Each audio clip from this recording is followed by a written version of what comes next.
আমরা এখন যে গাণিতিক সমস্যাটির সমাধান নিয়ে আলোচনা করব এটি 23তম বিসিএস এবং পল্লী উন্নয়ন বোর্ডের উপজেলা পল্লী উন্নয়ন কর্মকর্তা 2015 এর নিয়োগ পরীক্ষায় এসেছিল। কি বলেছে এই গাণিতিক সমস্যাটিতে, যে 20 সদস্য বিশিষ্ট একটি ফুটবল দল থেকে একজন অধিনায়ক ও একজন সহ অধিনায়ক কতভাবে নির্বাচন করা যাবে। এখানে 4টি অপশন দেওয়া রয়েছে। আবারও পড়ছি, বলছি কি যে 20 সদস্য বিশিষ্ট একটি ফুটবল দল থেকে একজন অধিনায়ক ও একজন সহ অধিনায়ক কতভাবে নির্বাচন করা যাবে সেটা আমাদের নির্ণয় করতে হবে। তো এখানে যে দলটি দেওয়া রয়েছে ফুটবল দল, এই দলে 20 জন সদস্য রয়েছে। এখানে যে ফুটবল দলটি দেওয়া রয়েছে সেখানে কয়জন সদস্য রয়েছে? 20 জন সদস্য রয়েছে। তো এখান থেকে আমরা যদি একজন অধিনায়ককে নির্বাচন করে থাকি, এই 20 জন থেকে আমরা 20 জনের মধ্য থেকে একজন প্রথমে কি করব, একজন অধিনায়ক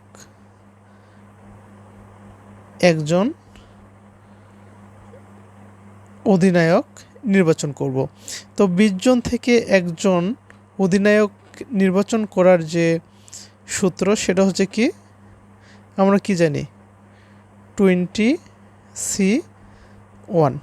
এটা কিভাবে আসলো? পূর্বের ক্লাসে আমরা দেখেছিলাম যে n সংখ্যক বিভিন্ন জিনিস হতে প্রত্যেকবার r সংখ্যক বিভিন্ন জিনিস যে নির্বাচন করার উপায় সেটা হচ্ছে কি NCR। আর আমরা NCR সমান সমান আমরা জেনেছিলাম n factorial divided r factorial into n minus r factorial. তাহলে এখানে এই যে 20 জন সদস্য বিশিষ্ট একটি ফুটবল দল থেকে একজন অধিনায়ক আমরা 20C1 উপায়ে নির্বাচন করতে পারবো। এখন দেখেন এই যে 20 থেকে এই যে 20 জন থেকে তো আমরা একজন অধিনায়ক নির্বাচন করলাম, ঠিক আছে? তাহলে কি হবে, এই 20 জন থেকে কি একজন কমে গেল, তাই না? একজন কমে গিয়ে কয়জন হলো? 19 জন। তাহলে এই যে আমরা যে একজন সহ অধিনায়ক নির্বাচন করব, এই একজন সহ অধিনায়ককে আমরা কতজনের মধ্য থেকে নির্বাচন করতে পারবো? 19 জনের মধ্য থেকে, তাই না? তাহলে আমাদের এখন কি করতে হবে, একজন সহ অধিনায়ক আমরা যে নির্বাচন করব,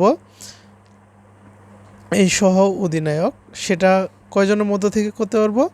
এই 19 জনের মধ্য থেকে। যেহেতু 20 জনের মধ্য থেকে একজনকে আমরা অধিনায়ক নির্বাচন করে ফেলেছি, তাহলে বাকি থাকে 19 জন। এই 19 জনের মধ্য থেকে আমরা একজন কি করব, একজন সহ অধিনায়ককে নির্বাচিত করব। তো 19 জনের মধ্য থেকে একজন সহ অধিনায়ক আমরা কতভাবে নির্বাচন করতে পারি? 19C1 উপায়ে।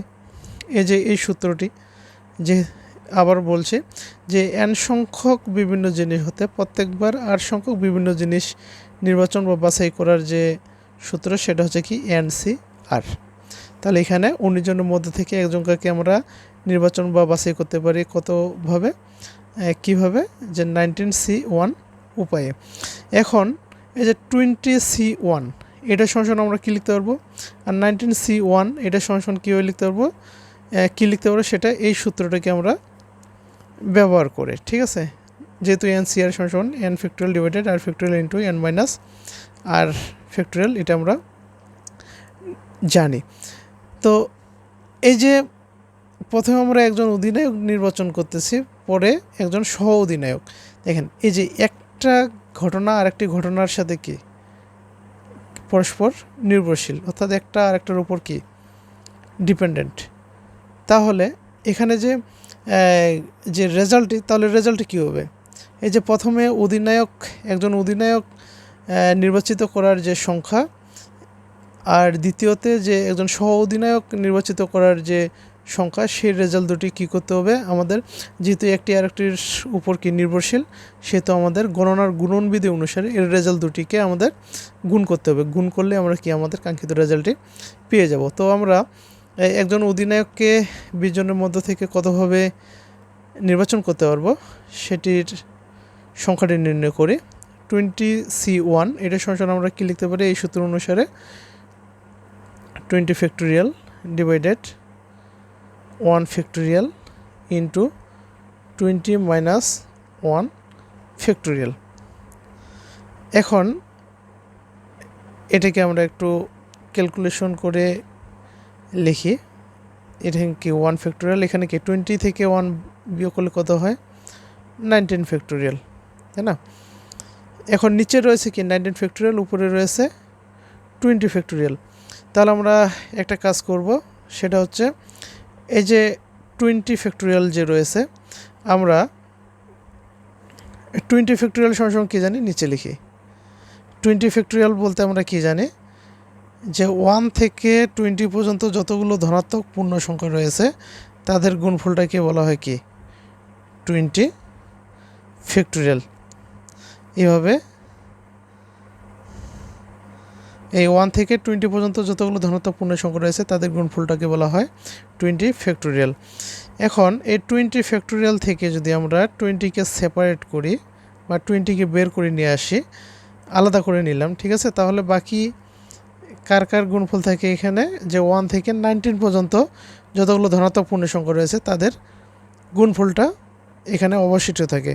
তো 1 থেকে 19 পর্যন্ত যতগুলো ধনাত্মক পূর্ণ সংখ্যা রয়েছে তাদের গুণফলটাকে আমরা কীভাবে লিখতে পারি,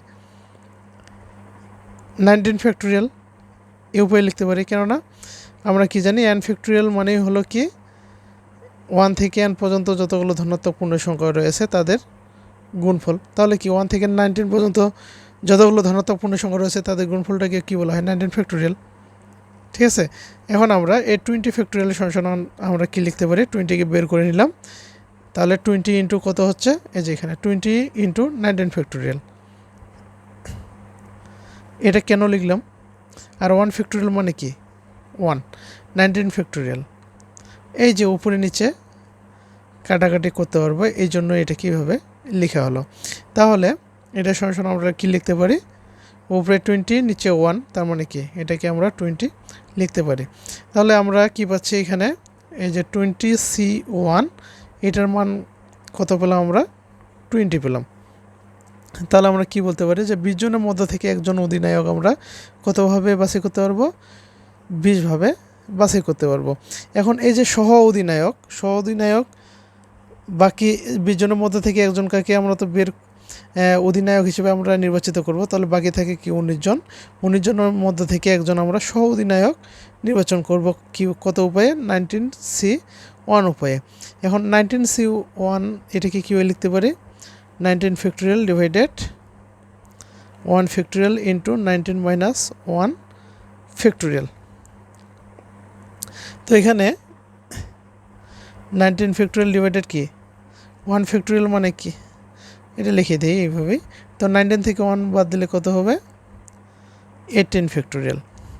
ঠিক এই যে পূর্বের নিয়ে আমরা এই কাজটি করব। আমরা কি জানি, 19 ফ্যাক্টোরিয়াল বলতে আমরা কি জানি, যে 1 থেকে 19 পর্যন্ত যতগুলো ধনাত্মক পূর্ণ সংখ্যা রয়েছে তাদের গুণফলটাকে বলা হয় কি 19 ফ্যাক্টোরিয়াল। 1 থেকে 19 পর্যন্ত যতগুলো ধনাত্মক পূর্ণ সংখ্যা রয়েছে তাদের গুণফলটা হচ্ছে কি 19 ফ্যাক্টোরিয়াল। যেহেতু নিচে 18 ফ্যাক্টোরিয়াল রয়েছে এই জন্য কাজ করব কি 19 ফ্যাক্টোরিয়াল থেকে, হ্যাঁ এই 19 ফ্যাক্টোরিয়াল থেকে 19কে আমরা আলাদাভাবে বের করে নেব। তাহলে এখানে বাকি কি থেকে 1 থেকে 18 পর্যন্ত যতগুলো ধনাত্মক পূর্ণ সংখ্যা রয়েছে তাদের গুণফল। এটাকে আমরা কীভাবে লিখতে পারবো, 18 ফ্যাক্টোরিয়াল, এই যে 1 থেকে 18 পর্যন্ত যতগুলো ধনাত্মক পূর্ণ সংখ্যা রয়েছে তাদের গুণফল কী, আমরা 18 ফ্যাক্টোরিয়াল আকারে লিখতে পারি। তাহলে 19 ফ্যাক্টোরিয়াল থেকে 19কে বের করলে 19 ইন্টু 18 ফ্যাক্টোরিয়াল লেখা যায়। আমরা এই কাজটি করবো, 19 ফ্যাক্টোরিয়াল সমান কত লেখা যায়, 19 ফ্যাক্টোরিয়াল থেকে 19কে বের করলাম, তাহলে 19 ইন্টু 18 ফ্যাক্টোরিয়াল এভাবে আমরা লিখতে পারি। আর 1 ফ্যাক্টোরিয়ালের মান কি 1। তো এখানে 18 ফ্যাক্টোরিয়াল নিচে রয়েছে, তাই না, উপরে 18 ফ্যাক্টোরিয়াল, নিচে 18 ফ্যাক্টোরিয়াল কি কেটে গেল, তাহলে কত থাকলো এখানে 19। তাহলে 19 জনের মধ্যে থেকে একজনকে যদি আমরা সহ অধিনায়ক নির্বাচন করতে চাই তাহলে কতভাবে নির্বাচন করতে পারবো, 19 উপায়ে। তো এখানে বলছে একজন অধিনায়ক ও একজন সহ অধিনায়ক, হ্যাঁ এই দুইজনকে কীভাবে আমরা নির্বাচন করা যায় 20 জনের মধ্য থেকে। তাহলে এখন আমাদের যেটা কাজ করতে হবে সেটা হচ্ছে, যেহেতু একটি ঘটনা আরেকটির উপর নির্ভরশীল, সেহেতু এখন আমরা গণনার গুণন বিধি অনুসারে আমরা কি করে দেব, গুণ করে দেব। তো এখানে আমরা তাহলে যে আমাদের যে রেজাল্টটি আমরা পাবো সেটা হবে কি কি লিখি যে একজন একজন অধিনায়ক ও একজন সহ অধিনায়ক এই যে নির্বাচিত করার মোট উপায় হলো এই যে গণনার গুণন বিধি অনুসারে। গণনার গুণন বিধি হলো কি, একটা আর একটির উপর যদি নির্ভরশীল হয় তাহলে ওই রেজাল্ট দুটিকে কী করতে হবে, গুণ করতে হবে। ঠিক আছে, এটি হলো গণনার গুণন বিধি। তাহলে এটাকে গুণ করলে কত হয়, 0 19 দুগুণে কত, 38। এটা হলো কি 20 জনের মধ্য থেকে 20 জন সদস্যের একটি ফুটবল দল থেকে একজন অধিনায়ক ও একজন সহ অধিনায়ককে নির্বাচিত করার যে উপায় সেটা হচ্ছে কি 380। অ্যান্সার হচ্ছে ঘ। আশা করি বুঝতে পেরেছেন সবাই। বুঝতে না পারলে কমেন্টে জানাবেন, আবারও বুঝিয়ে দেওয়ার চেষ্টা করব। আর আমার এই ভিডিওগুলো যদি আপনাদের ভালো লেগে থাকে তাহলে অবশ্যই ফেসবুক থেকে বিবি ম্যাথ একাডেমি ফেসবুক পেজটি ফলো করে রাখবেন এবং ইউটিউবে বিবি ম্যাথ একাডেমি ইউটিউব চ্যানেলটি সাবস্ক্রাইব করে দিবেন। পাশে থাকবেন, আরও সুন্দর সুন্দর ভিডিও পাবেন, আশা করি উপকৃত হবেন। তো পরবর্তীতে আবার দেখা হবে নতুন ক্লাসে। ধন্যবাদ সবাইকে, ভালো থাকবেন সবাই।